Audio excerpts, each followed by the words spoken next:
Martin Luther King Jr. was born in Atlanta, Georgia in 1929.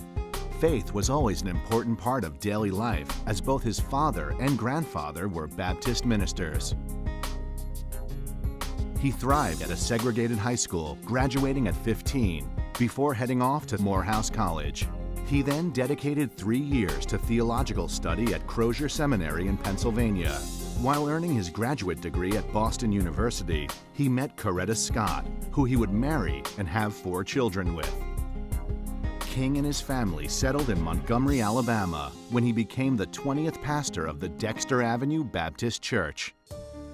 When Rosa Parks was arrested for refusing to relinquish her seat to a white man on a Montgomery City bus in 1955, the incident lit a fire under the burgeoning civil rights movement. His boycott of the bus system in Montgomery, Alabama was tremendously successful because he was incredibly strategic, and he worked with other people to get the individuals in Montgomery, Alabama to understand that they weren't going to take it anymore. King's experience, passion for the cause, and position in the community gave him the credentials to become a leader in the 381-day boycott of the city buses. On December 20th, 1956, the Supreme Court ruled segregated buses to be unconstitutional. This was a major victory for the civil rights cause and proved King's nonviolent methods of protest could yield results. King was now the national face of the civil rights cause. He was jailed over 20 times, was once stabbed in the chest, his house was bombed, and he suffered relentless personal attacks on himself and his family.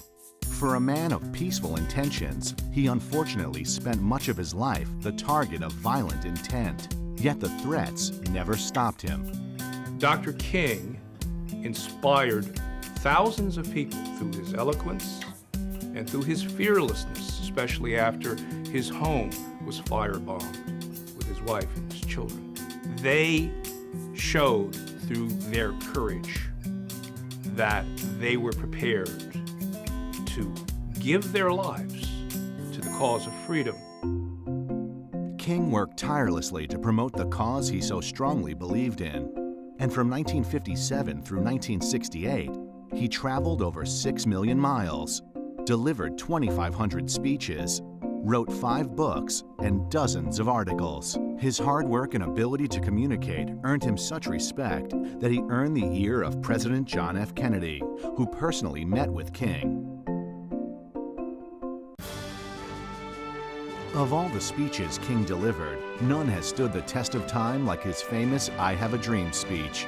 Symbolically delivered from the steps of the Lincoln Memorial in 1963, in front of 250,000 people, both black and white. King had become such a force in America that he was named Time magazine's Man of the Year in 1963.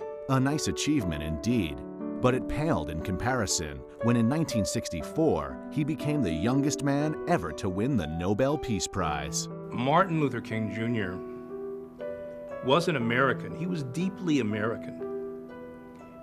And what's striking to me is that he had more confidence and faith in American democracy, in the Constitution, and in the principles of fairness and opportunity than nearly all of his critics.